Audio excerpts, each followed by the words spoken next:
Okay, in the last video we had looked at the R rotation.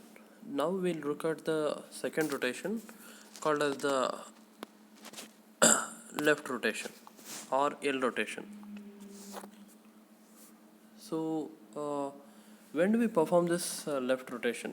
Okay, this is usually done when a new key is inserted into the right subtree of the right child of a tree. Okay, whose root had the balance of -1 before the insertion. So look at the example here. Okay, we have a binary search tree with three elements 1, 2 and 3 being inserted at the last.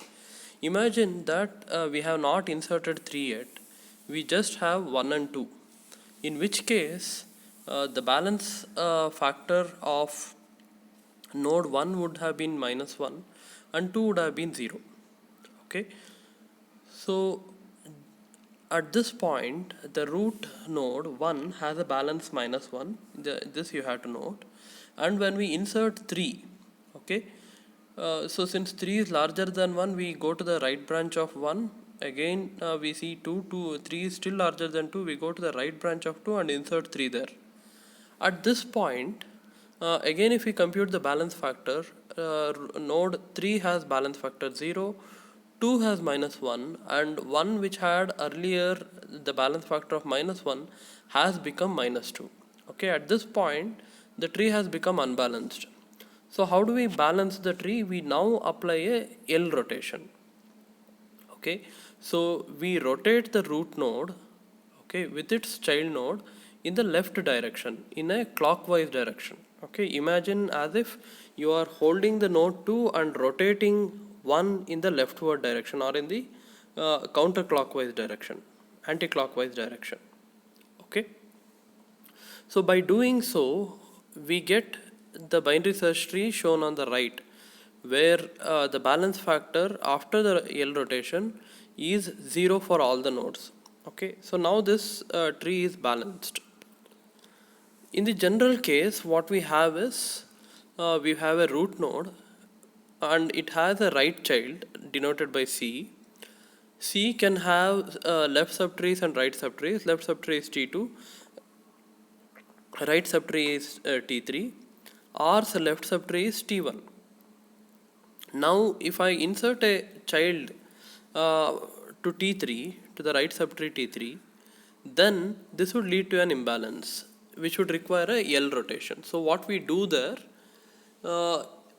before we look into the L rotation, we also have to point out that all the elements in T1 are lesser than R. Okay, and all the elements in T2 and T3 are greater than R. Elements in T2 are lesser than C, the right child, and elements in T3 are greater than the right child, C. So suppose we do the L rotation. What we do is we hold the child node and rotate the parent node or the root node in the left direction, in the counterclockwise or the anti-clockwise direction. And now we make this root as the left child of the child node. Okay, as you can see on the right side, R is now the left child of C, and earlier R's left child was T1, it will still remain the left child of T1. T3 is the right child of C, it will still remain the right child of C. But T2, you have to understand here how we have to adjust. T2, which was a left child of C, cannot be made the left child because R is now the new left child. Look at the relationship between T2, C and R. T2 is lesser than C and greater than R, because T2 is in the right subbranch of R and left subbranch of C. So T2 can be inserted as the right child of R without violating any constraints of the binary search tree. Okay, so even now after the rotation in the second diagram, you can see that T2 is on the right child of is on the right subtree. Therefore all elements of T2 r larger than r, as was the case in the first diagram. Then again, T2 is still on the left branch of C, but at a different level. But that also ensures that all elements of T2 are lesser than C. Okay, so this is how we perform a L rotation in the general case. So let us take another example. Okay, so we have 5 and 6. Okay, 5 has a balance factor -1 and 6 has a balance factor 0. When we insert 8, okay, the node 5 whose balance factor was -1 is now -2, because of which we need to balance it. How do we perform a L rotation? Okay, we rotate the node 5 in the leftward direction. Okay, it's as if you are holding the node 6 and rotating 5 leftwards or in the counterclockwise direction. So you get the tree where 6 is the new root. Okay, the child becomes the new root and the original root becomes the left child. Okay, 5, 6, 8. So this is how we perform a L rotation. The third rotation is called as the LR rotation. Okay, so earlier first two rotations are single rotations and the remaining two rotations LR and RL are double rotations. It is also called as the double left right rotation. Why we call this a double rotation is because it is just a combination of two rotations. As the order suggests, as the name says, it is LR rotation. We perform the L rotation first. Okay, on the left subtree of the root R.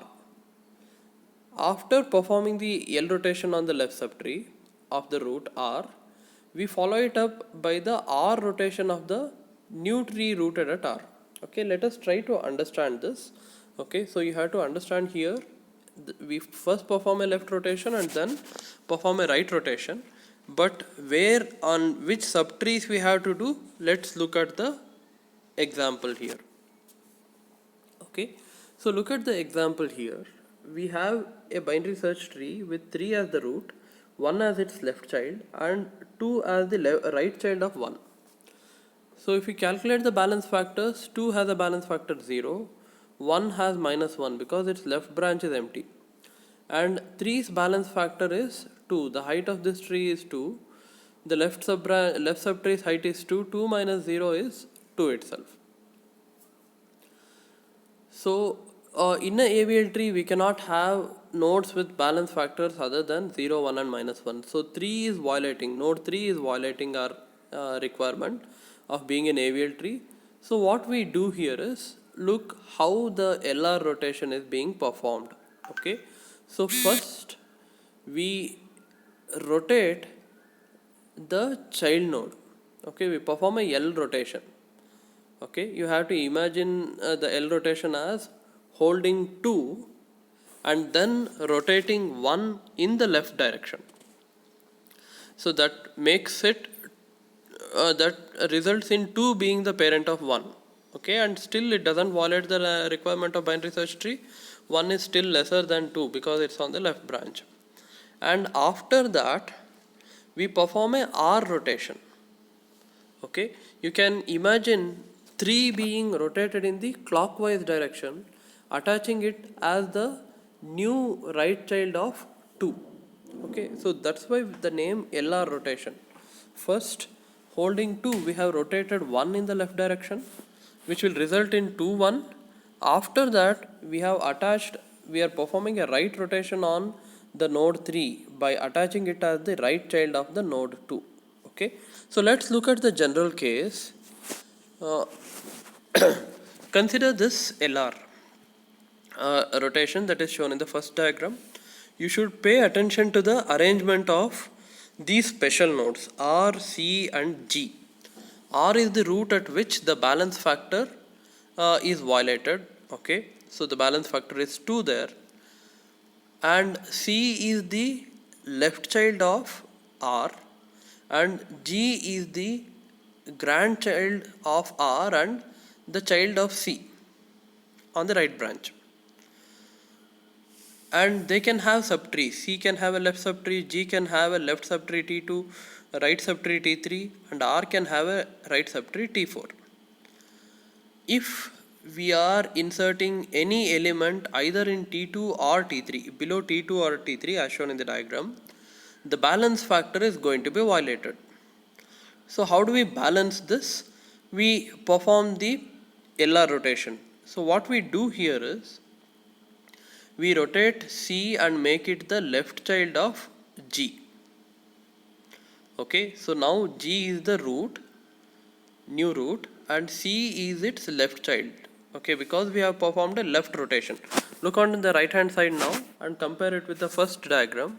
G is now the root node and C is now its left child. Okay, this does not violate the requirement for binary search tree. G being on the right sub branch of C means that G is larger than C. Likewise, after the rotation, since C is on the left branch of G, C is smaller than G or G is larger than C. So the condition is still not violated. And after performing this rotation, okay, the left child of G has been attached as the right child of T2. Okay, so this also does not violate the property, because in the original diagram also T2 appears on the right subtree of C.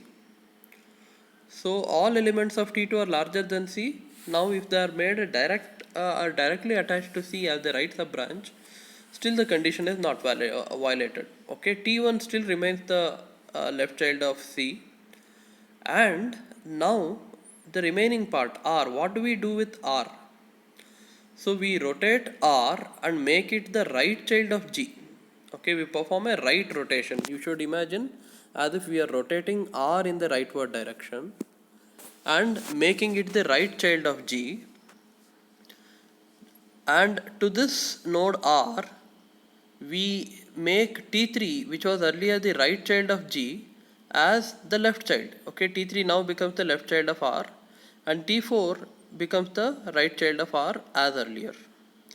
And in this, after this rotation also, the BST properties are still satisfied. T2 was larger than C, so it is on the right branch. T3 was larger than G, but smaller than R. Okay, so that's why T3 is on the right sub branch of G, but on the left sub branch of R. Okay, so again the conditions are not violated. T4 is larger than R and still remains on the right sub branch of R. So this is how we perform a LR rotation. Let's look at an example here. Okay, so if you look on the tree given on the left hand side, the root node 6 has a balance factor 2. Okay, and then 3 has a balance factor -1, 5 has a balance factor 1, rest of the nodes are 0. So how do we balance this? Okay, so whenever you have a situation of a tree, a subtree which is unbalanced at a root node 2, okay, and its left subtree is -1, okay, then we perform a LR rotation. How do we go about doing this rotation? First we have to apply the L rotation. So first thing is we have to identify R, C and G. What is the initial root? 6.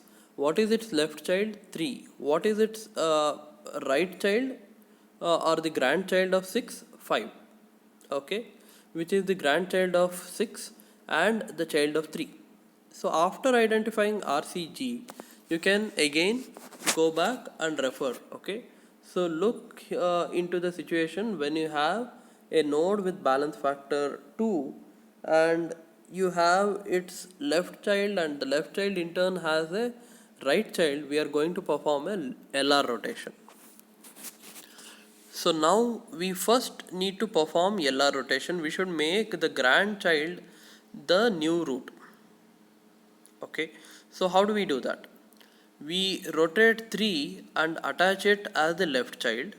Okay, we are performing a L rotation. So 3 is now made the child of 5.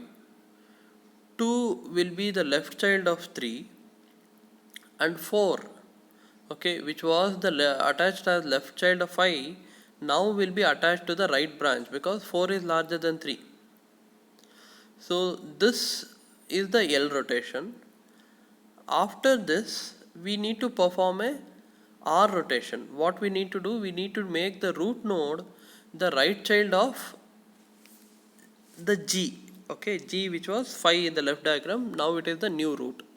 So we rotate such that 5 is made the child of 6 and 8 is the right child, it remains as such. So this is how we perform a LR rotation. This is an example.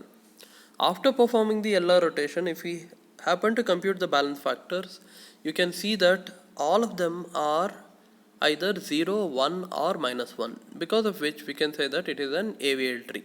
Okay, so this is how we apply the LR rotation. The next rotation is the RL rotation. It is similarly a double rotation, but only the change in order. We first perform a right rotation and then follow it up by a left rotation. Where we perform the right rotation, we perform it on the right subtree. Okay, right rotation on the right subtree in the RL rotation, followed by the L rotation of the new tree rooted at R. This is just exactly the mirror image of LR rotation. Okay, so let's look into an example here. So you have to see here, okay, when we have a node whose balance factor is minus 2, it has a right child and the right child in turn has a left child.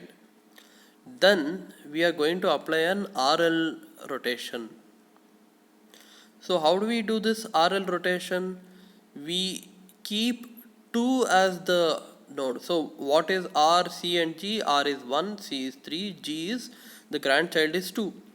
So we make the grandchild the root and we perform R transformation on 3. So we rotate it's like holding 2 and we are rotating 3 in the rightward direction or in the clockwise direction. You get the tree as the root node being 2 and its right subtree being 3. That is the R rotation. We follow it up by the left rotation. Okay.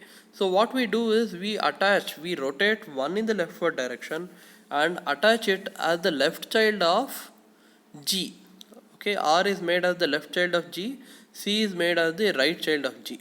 This is how the RL transformation works. Okay, this is a simple case. In the general case, let's look at the general case. So look at the arrangement of R, C and G. You have to look for a particular pattern here. Okay, if you have 3 nodes, root, its child and the grandchild. If you have a combination of the root and the child is a right child and then the child has a left grandchild, we are going to apply RL rotation. Likewise, instead, if the root has a left child and the left child in turn has a right child G or the grandchild G, then we are going to perform a LR rotation. Okay, so the positioning of the child node really matters here. If the child node is on the left and its grandchild is in the opposite branch, then we do LR. If the child node is in the right and the grandchild is in its opposite branch, opposite sided branch, then we perform a RL rotation. So how do we perform a RL rotation? Keeping G, we rotate C such that C becomes the right child of G. So T3 cannot be made the right child of G, rather it is attached as the left child of C. Even now the constraint is still valid. In the first diagram T3 is greater than G. In the second diagram also T3 is attached to the left subtree of C but C is on the right subtree. So since T3 is on the right side of G, right subtree of G, contents of T3 are still larger. T4, which was earlier C, is still on the right side. So there is no constraints that are violated. Okay, so now we performed a R rotation by which we made C the right child of G. Next we apply a L rotation. We apply a L rotation, we rotate R in the leftward direction and attach it as the left child of G. T1 is the left child of R, it remains as such. Because R is made as the left child of G, T2 cannot be made directly the left child of G. Instead, it is attached as the right child of R. This is how we perform a RL rotation. So here is an example. Okay, so you have to identify which part of this which subtree should be balanced. So here 2, 3, 4 balance factor is 0, 5 is -1, 6 is having -2. So which one should we perform a RL rotation? We should do it on 6, 8, 7 nodes having the values 6, 8, 7. 6 has the value -2, it has a right child, the right child in turn has a left child. So perform a RL rotation. Rotate 8 and make it the child of 7. Rotate 6 and make it the left child of 7, and make 7 the child of 5, as you can see in the diagram here. After this RL rotation is performed, the balance factors are in the admissible range of 0, 1 and -1. In fact, in this diagram, the balance factor of all the nodes is 0, and therefore what you see on the right side is an AVL tree. Okay, so this is how we apply the RL rotation. So let's show the process of AVL tree constructions. So this is similar to creating a binary search tree, but apart from creating a binary search tree, we also apply the self-balancing operations by performing rotations. Okay, so consider you have a list of keys 10, 20, 30, 25, 27, 7, 4. You can take some other set of keys also. Okay, the working principle would be the same. So we create a binary search tree with 10. Okay, look at the first one. So there is only one node in the balance, one node in this AVL tree, and its balance factor is 0. Next element to be inserted, next key to be inserted is 20. Since 20 is larger than 10, we make it the right child of 10. Again, on computing the balance factors, we see that 10 has -1, 20 has 0. So this is within the permissible range, and hence the tree is said to be balanced. It is still a AVL tree. When we take the third element, okay, 30, we compare it with the root. 10 becomes 30 is larger than 10, so I go to the right subtree. 20 is still smaller than 30, so 30 is inserted as the right child. And now if we compute the balance factor, 30 has a balance factor 0, 20 has a balance factor -1, 10, okay, there is a typo here. 10's balance factor is -2 because height of its left subtree is 0, height of its right subtree is 2. 0 minus 2 gives you -2 and not -1 as shown in the diagram there. You have to just make a small change. So how do we balance this? Clearly you see that it is skewed on the right side. Okay, 10, 20, 30. So which rotation we should apply? We should apply an opposite rotation or the single L rotation. So here we make the root as the left child. We rotate the root. Okay, so what we do is, you can imagine it as holding 20 and rotating the node 10 in the leftward direction, because of which 10 becomes the left child of 20. Okay, and after this rotation you see that balance factors of all the nodes is 0. Now after 30, the next element to be inserted is 25. So we compare with the root 20. 25 is larger than 20. So we go to the right child of 20, which is 30. 25 is smaller than 30. So 25 should be inserted as the left child. So when I insert this and compute the balance factors, again the balance factors are in the permissible range, so there is no requirement for balancing or rotation operations here. Okay, after inserting 25, the next element to be inserted is 27. So we compare 27 with 20, 27 is larger, we go to the right subtree, we compare 27 with 30, so 27 is smaller, we go to the left subtree, we compare 27 with 25, 25 is smaller, so we insert 27 as the right child of 25. In this case, you see that the balance factors are not within the permissible range. Okay, so 2 has a balance factor, 30 has a balance factor 2, 20 has a balance factor -2. So in such a case, you might be confused as to where to perform the balancing operation. Whether I should apply the balancing operation at the root node 20 or at the node 30. Here, always when you have multiple contenders for balancing, always you should balance the node that is closer to the inserted node. Which is the inserted node? It is 27. To 27, if we compare 20 and 30, 30 is closer. So we have to balance 30, 25, 27. So if you look here, this is a clear case of a LR rotation. So rotate 25 and make 25 the left child of 27, and perform a R rotation on 30 and make 30 the right child of 27, and then attach 27 as the right child of 20.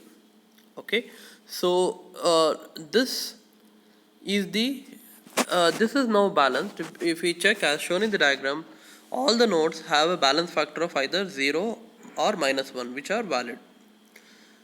Then after inserting 27, the next value to be inserted is 7. So we compare 7 with 20. 7 is smaller, we go to the left sub branch. Then we compare 7 with 10. 7 is still smaller. 7 is inserted as the left child of 10. Again, when we compute the balance factors are either 0 and 1. So this doesn't require any rotations. Now, after inserting 7, the last insertion is that of element 4. As you can see, 4 is smaller than 20. We go to still 4 is smaller than 10. We go its left child. Still 4 is lesser than 7. And here 4 is inserted as the left child of 7. But at this point, factor of the node 10 is 2. So we have to apply a balancing operation. How do we do here? So if you look at the tree rooted at 10, the subtree rooted at 10, you will see 10 and its left child 7 and its left child 4. So this is skewed in the left direction. What we are to do? We are to apply a operation in the opposite direction. So we need to perform a R rotation.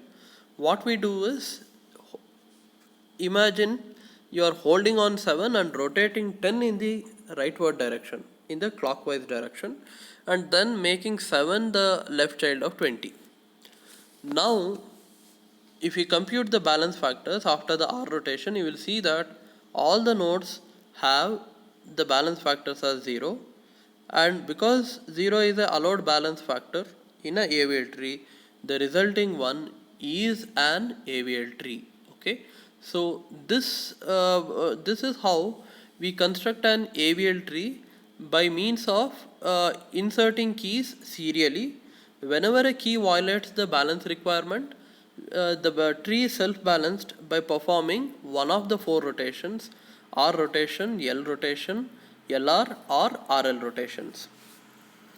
So as we can see here, because the tree is balanced, the max number of comparisons for searching any element cannot be larger than log n. Okay, trees now are of logarithmic height, where n is the number of nodes in the list, then the height will be log n. Okay, so what is the efficiency of this? In AVL trees, searching and insertion are in theta of log n.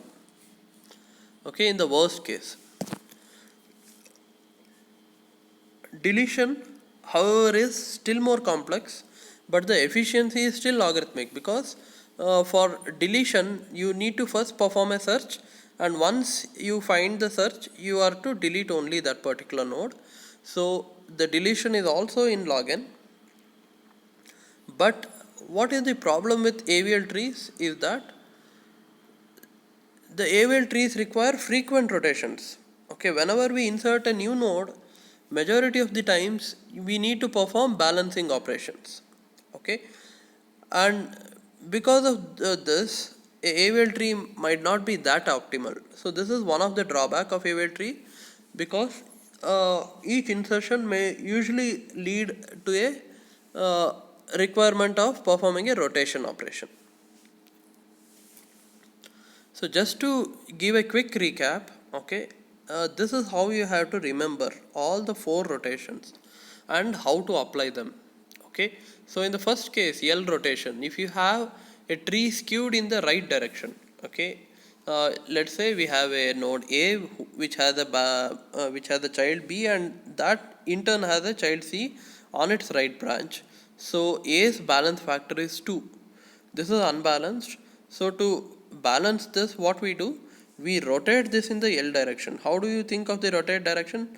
You should think of holding B, the child of the root node, and then rotating the root in the left direction by making it the left child. This will result in a balanced tree. Similarly, if you have a tree skewed in the leftward direction, okay, so C has the child B, left child B, and B in turn has a left child A. In this case, we hold upon the vertex B and rotate the root node C in the right direction, okay, or in the clockwise direction. You will get a tree as ABC. Okay, so this is how you apply L and R rotations. Finally, LR and RL rotations. Look at the arrangement. In LR, you will have a root whose balance factor is uh, -2, and the it will have a left child and then followed by a right child. In such cases, we apply the left rotation by making the grandchild as the root. So we rotate B holding C. B is made as the left child. We rotate it in the anti-clockwise direction, and then we rotate A in the right direction by attaching it as the child of C. Likewise, we have the RL rotation. Look at the arrangement here. The root node will have a right child. The right child will have a left grandchild of A. In this case, we apply a RL operation. Again, we make the grandchild as the root and make the child as its right parent. Okay, so we are holding C and rotating B in the rightward direction. So you have C with B as the right child, and later you apply a L rotation on A by making it the left child of the grandchild C. Okay, so this is how we perform the 4 different rotations and construct AVL trees. AVL trees are self-balanced. Their height will not be greater than log n, and because of this, searching would be optimal in case of AVL trees. Okay, so this finishes the discussion on AVL trees. AVL trees is an example of instant simplification. Okay.